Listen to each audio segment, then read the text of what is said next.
नमस्कार दोस्तों, आज फिर हमारे साथ एक्स ऑफिसर इनके सूद सर। सूद सर नमस्कार, आपका बहुत बहुत स्वागत है। नमस्कार, बहुत-बहुत शुक्रिया आपका। सूद सर, अफगानिस्तान और बलूचिस्तान वहां पर बहुत सारे मूवमेंट अभी देखी जा रही है। रिसेंटली अभी ट्रेन को हाईजैक किया गया था, उसके बाद कुछ विस्फोट भी हुए थे पाकिस्तान में। फिर कुछ अननोन गनमैन की भी बात सामने आने लगी थी कि फिर से अननोन गनमैन आ गया है, कई लोगों को एलिमिनेट कर रहा है। तो ये सारी जो घटनाएं हो रही हैं, इन घटनाओं के पीछे कौन लोग हैं और उनकी मंशा क्या है? देखिए, पाकिस्तान के अंदर जो कुछ भी हो रहा है उसके अंदर रिस्पॉन्सिबल पाकिस्तान की गवर्नमेंट और पाकिस्तान की आर्मी, ये सब रिस्पॉन्सिबल है। क्योंकि जैसे बलूचिस्तान के ऊपर इन्होंने अटैक करना शुरू कर दिया, उनको टारगेट किया जा रहा है पिछले 70 साल से। वहां पे सिचुएशन आउट ऑफ कंट्रोल होती जा रही है और आज बलूचिस्तान जल रहा है। बलूचिस्तान के अंदर पाकिस्तान की आर्मी जाने को तैयार नहीं है। ट्रेन का हाईजैक हुआ, जब ट्रेन का हाईजैक हुआ तो पाकिस्तान की आर्मी को एक काम दिया गया था इसको रेस्क्यू करने का, लेकिन पाकिस्तान की आर्मी ने कुछ नहीं किया, अपने सोल्जर को बचाने के लिए कुछ नहीं किया, बल्कि उन्होंने एयर से इनके ऊपर स्ट्राइक करनी शुरू कर दी जिसकी वजह से वहां पे 214 लोगों का डेथ हो गई पाकिस्तान की आर्मी के। और पाकिस्तान की आर्मी बहुत ज्यादा गुस्सा है, पाकिस्तान की आर्मी बहुत ज्यादा डिमोरलाइज है। बलूचिस्तान के अंदर रेगुलरली पंजाबियों को उठाया जा रहा है, किसी बस से निकाल देते हैं उसको, उनका मर्डर कर देते हैं, क्योंकि बलूचिस्तान इस टाइम पे पंजाबियों को टॉलरेट नहीं कर पा रहा।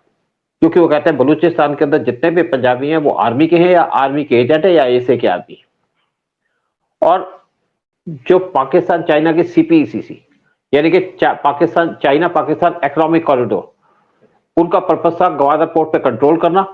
और आज गवादर पोर्ट के आसपास के एरिया के अंदर बलूचियों का आतंक चल रहा है। पाकिस्तान की आर्मी और चाइनीज आर्मी मिलकर बलूची की लड़कियों को उठा के ले जाते हैं। अभी रिसेंटली बात हुई है कि बलूची के ऊपर इन्होंने अटैक किया, यंग लड़कों को मार दिया और उनकी लड़कियों को उठा के ले गए चाइना। ये काम चल रहा है। और जो आपका गवादर पोर्ट है उस पर चाइना कंट्रोल नहीं कर पा रहा। जब तक यहां पे सिचुएशन नॉर्मल नहीं होगी, चाइना को गवादर पोर्ट नहीं मिलेगा। और अगर चाइना को पाकिस्तान ने गवादर पोर्ट दे दिया तो ट्रंप इनको खा जाएगा, वो भी इसको टॉलरेट नहीं करेगा। और इस टाइम पे पाकिस्तान की 1.5 लाख से ज्यादा आर्मी बलूचिस्तान की तरफ डाइवर्टेड है, वहां पे काम कर रही है, वहां पे लड़ाइयां कर रही है, अपने आप को बचाव कर रही है। और दूसरी तरफ अफगानिस्तान से उन्होंने पंगा ले लिया और वहां पे खैबर पख्तूनख्वा के एरिया के अंदर भी वहां पे मिलिटेंसी चल रही है। पाकिस्तान की आर्मी के लोगों को चुन चुन के मारा जा रहा है, चाइनीज को चुन चुन के मारा जा रहा है। और इस टाइम पे 1 लाख से ज्यादा पाकिस्तान की आर्मी यानी कि 1.25 लाख आर्मी इस टाइम पे बैठी है बलूचिस्तान के खैबर पख्तूनख्वा के पास, यानी कि अफगान बॉर्डर पे। और वहां पे भी दंगा चल रहा है आपस में। रोज पाकिस्तान की आर्मी के लोग मारे जा रहे हैं, रोज किसी मॉस्क में ब्लास्ट हो जाता है, रोज किसी और जगह पे ब्लास्ट हो जाता है। और पाकिस्तान की आर्मी, वैसे मैंने कहा, बड़ी डिमोरलाइज है। अब एक और फ्रंट खुल गया, यानी कि फ्रंट खुला है पीओके के अंदर। वहां पे डिमॉन्स्ट्रेशन चल रही है और वहां पे चैलेंज दे दिया उन्होंने आर्मी को कि आप यहाँ गलती से घुस मत जाना। यहां पे तो बलूचिस्तान के अंदर तो आपको लाशें मिल गई ट्रेन पे जो हुआ, लेकिन यहां पे जो अगर आपने कोई अटैक किया पीओके के अंदर तो आपके आर्मी के लोगों की लाशें नहीं मिलेंगी, उनको बंगला डैम के अंदर फेंक दिया जाएगा। तो पाकिस्तान की आर्मी के 2,500 लोग इस टाइम पे रिजाइन कर चुके हैं।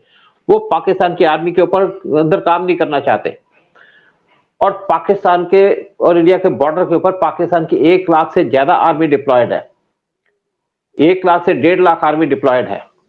तो मतलब आपका पाकिस्तान की इस टाइम पे 4 लाख से ज्यादा आर्मी बिजी है बलूचिस्तान के अंदर, खैबर पख्तूनख्वा में और इंडिया के बॉर्डर के साथ। क्योंकि इंडिया की 4 लाख से ज्यादा आर्मी इस टाइम पे कश्मीर के अंदर डिप्लॉयड है, साथ 1 लाख पैरामिलिट्री फोर्सेस है। तो पाकिस्तान को भी यहाँ पे अपनी आर्मी को डिप्लॉय करना पड़ता है। और इस टाइम पे जो यहाँ पे चल रहा है, डेमोन्स्ट्रेशन चल रही है पीओके के अंदर, उससे पाकिस्तान की आर्मी हिली हुई है। और दूसरी बात है कि पाकिस्तान के जनरल्स ने आसिम मुनीर को चैलेंज कर दिया कि तुम कंट्रोल नहीं कर पा रहे अपनी आर्मी को और तुमने आर्मी को डिमोलाइज कर दिया है, और कहा कि तो छोड़ के चले जाओ, यानी कि अपने पोस्ट से रिजाइन कर दो। साथ में जो जूनियर ऑफिसर्स हैं उन्होंने भी इनको चैलेंज दे दिया है कि या तो तुम छोड़ दो, नहीं तो तुम्हें धक्के मार के निकाल दिया जाएगा। और एक और प्रॉब्लम क्या है आसिम मुनीर के साथ, क्योंकि पाकिस्तान अगर आज यूनाइटेड है उनकी आर्मी की वजह से, क्योंकि उनकी पॉलिसीज तो है ही नहीं, इकोनॉमिक पॉलिसीज तो कोई है नहीं उनके पास, देश को आगे ले जाने की पॉलिसीज है नहीं। उनको आज बाहर से कोई एड तो दे नहीं रहा, सिर्फ लोन दे रहा है, वो भी लोन इनको वापस करना पड़ता है। पहले पाकिस्तान को फ्री में पैसा मिला करता था यूएस और वेस्टर्न कंट्री से, आज वो बंद हो गया। गल्फ की कंट्री से भी इनको पैसा देना बंद कर दिया। जो लोन दिया उसको एक्सटेंड कर जाते हैं, लेकिन जो लोन दिया उसका इंटरेस्ट तो तुम्ही को देना है ना, पैसा तो वापस देना पड़ेगा। तो इस टाइम पे एक और चैलेंज दे दिया पाकिस्तान के सामने आसिम मुनीर को, उनके जूनियर ऑफिसर्स ने। और एक और मेजर डेवलपमेंट है कि यूएस ने एक बिल लेके आया अपने सेनेट के अंदर, जिसके अंदर आसिम मुनीर को चैलेंज किया जा रहा है कि भाई तुमने पॉलिटिकल इंटरफेरेंस अपनी बंद कर दो, तुमने इमरान खान को जेल में डाल के रखा है इलीगल तरीके से, तुमने बाकी जो पॉलिटिशियंस है उनको जेल के अंदर रखा हुआ है। इवन इन्होंने जो इनका मार्शल लॉ था, जैसे इनके कोर्ट, जो इनका आर्मी का कोर्ट है, उसने बहुत से सिविलियंस को टारगेट किया, उनको जेल भेजा, उस पर भी यूरोपियन यूनियन ने क्वेश्चन उठाया था। अब इस टाइम पे आसिम मुनीर बहुत ज्यादा प्रॉब्लम में आ चुके हैं, क्योंकि बाज तो आएंगे नहीं। बांग्लादेश में इंटरवीन कर रहे हैं इंडिया को टारगेट करने के लिए, चिकन नेक में इन्होंने अपने ऐसे के लोग भेजे थे। लेकिन आज जब से डोनाल्ड ट्रंप ने इनके ऊपर एक सैंक्शन लगाने की बात की आसिम मुनीर के ऊपर कि इमरान खान को छोड़ दो, और इनके लिए दिक्कत ये आ रही है कि इमरान खान को छोड़ दें, और अगर यूएस कह रहा है तो इनको छोड़ना पड़ेगा, नहीं तो इनके ऊपर सैंक्शन लगा देगी। स्पेशली सैंक्शन लगाई जाएगी आसिम मुनीर के ऊपर। और अगर इमरान खान को जेल से छोड़ दिया तो वहां की जनता भड़क जाएगी, क्योंकि आज जनता इमरान खान के साथ है। इमरान खान को इन्होंने बहुत पॉपुलर बना दिया। इमरान खान जब पावर में थे तो किया तो उन्होंने कुछ नहीं। अगर पाकिस्तान का नाश से सत्यानाश किया है वो किया इमरान खान ने।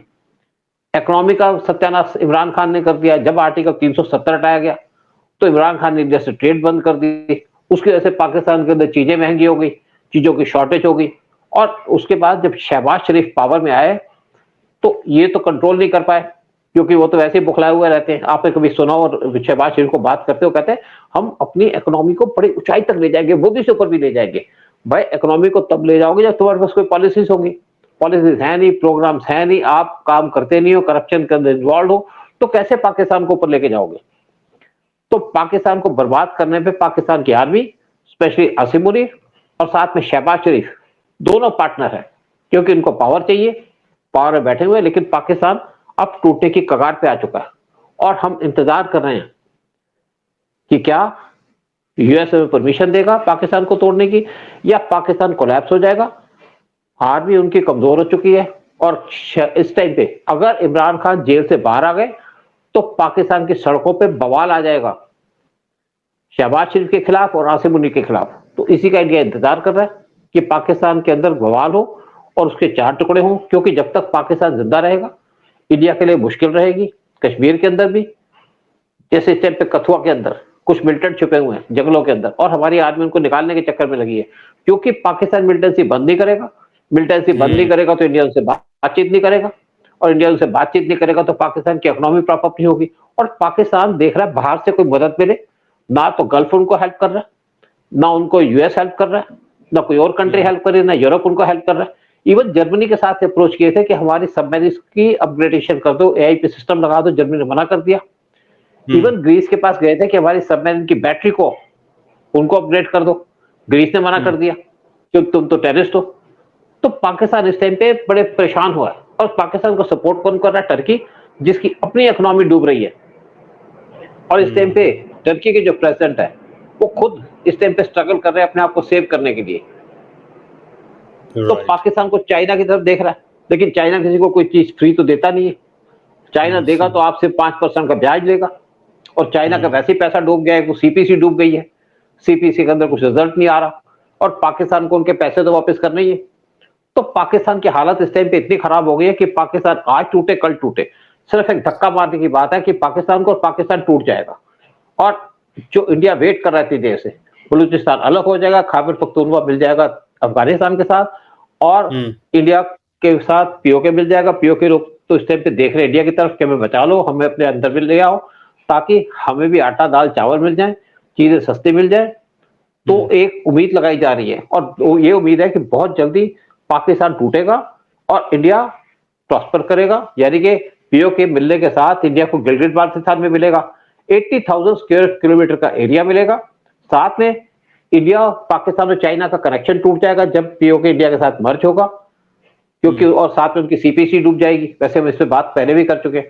फिर इंडिया का डायरेक्ट कनेक्शन हो जाएगा अफगानिस्तान के साथ, और साथ में जो मिलिटेंट कैंप्स हैं जो पीओके के अंदर लोकेटेड है वो खत्म हो जाएंगे, मिलिटेंसी भी खत्म हो जाएगी। वैसे भी पाकिस्तान के अंदर मिलिटेंट तो मारे ही जा रहे हैं, और बहुत से लोग कहते हैं कि रॉ मार रहा है रॉ नहीं मार रहा वो अलग बात है, लेकिन जो मिलिटेंट मारे जा रहे हैं वो एंटी इंडिया एक्टिविटीज में अंदर इन्वॉल्व थे। और इस टाइम पे 250 के करीब हार्डकोर मिलिटेंट पाकिस्तान के अंदर अभी भी बैठे हैं, और एक के बाद एक का नंबर आएगा। 3 मिलिटेंट मारे गए मार्च 2025 के महीने और बाकियों का नंबर भी आने वाला है।